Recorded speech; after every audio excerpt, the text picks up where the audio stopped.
consciousness of people, and I don't mean some kind of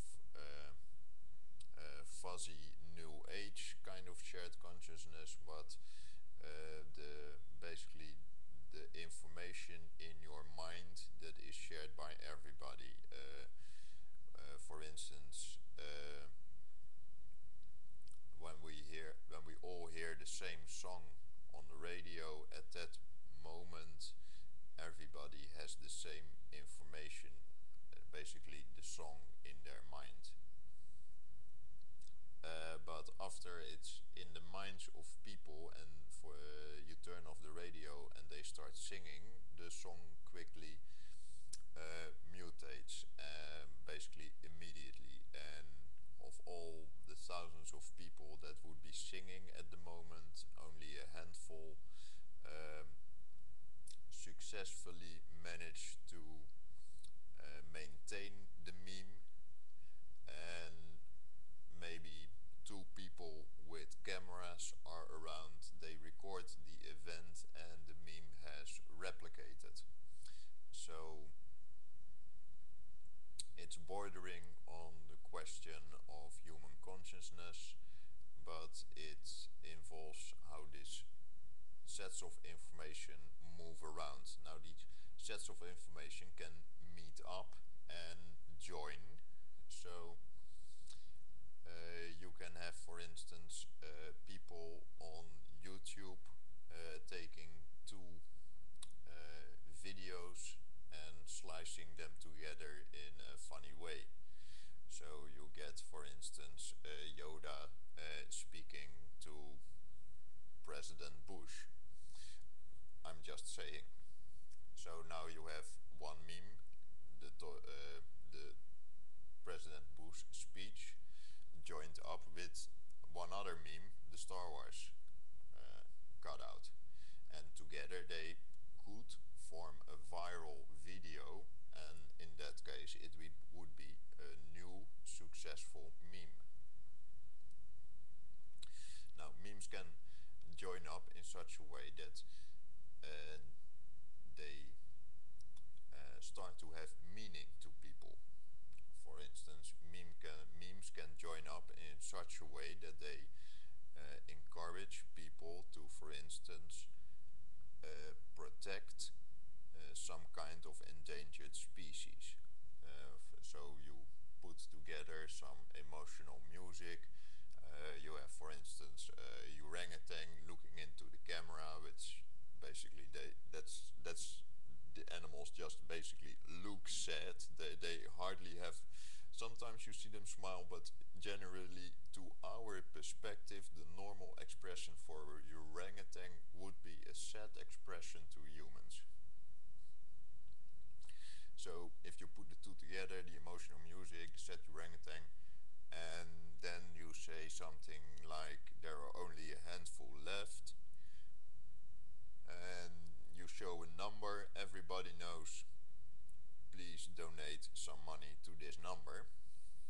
And so you have a set of memes that basically don't say please donate money to this number. They only show the number, and they play the music, they show the sad orangutan, they say only a handful left, and then people spontaneously start to give money to that number. Now, a set of information can also be joined together in such a way that it encourages people to start acting in a religious manner. For instance, some guy named L. Ron Hubbard was very successful at this, but it could also happen by chance. For instance, we could have evolving in our popular meme pool in, I don't know, it follows the laws of evolution, but on a very different time scale. We could have evolving Elvisism, we could have evolving Jediism, and we could be involving Trekism. There are probably a lot more, maybe Hulk Hoganism. I don't know. Jediism seems to be a good candidate. I mean, there are the songs, you can interpret them any way you want to. There are already people who are seeing them while the guy is dead.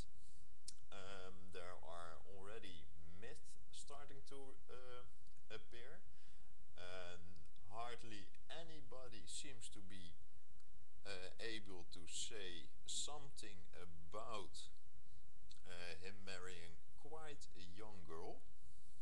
I mean, today people would be shocked. Maybe some people at that time were too, but I hardly hear anybody about it. If a singer today would marry a girl the same age, it would be all over the tabloids, and maybe it was back then, but I'm not sure. Then there is, of course, Jediism. There are a lot of phrases, and the general tone of the movie with the good Jedi's, the dark side, the unmentioned so-called Force. May the Force be with you. They all have kind of religious sense to them.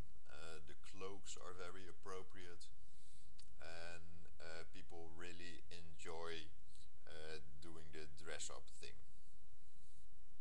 So who knows where that will lead us in a couple of 100 years.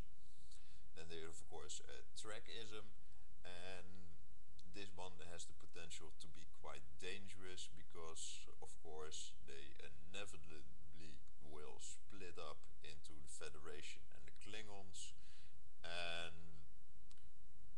the where we have the fascists on the one side, the Federation, and then we have the bloodthirsty thugs on the other side, and neither of them is a very good idea.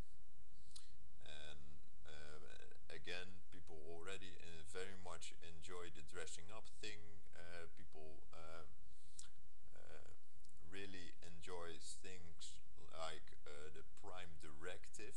They already have the Trekism already has quite a lot of literature. The only thing left is to put it together in a kind of a Star Trek Bible. And of course, the Klingons have the advantage to that true followers first have to learn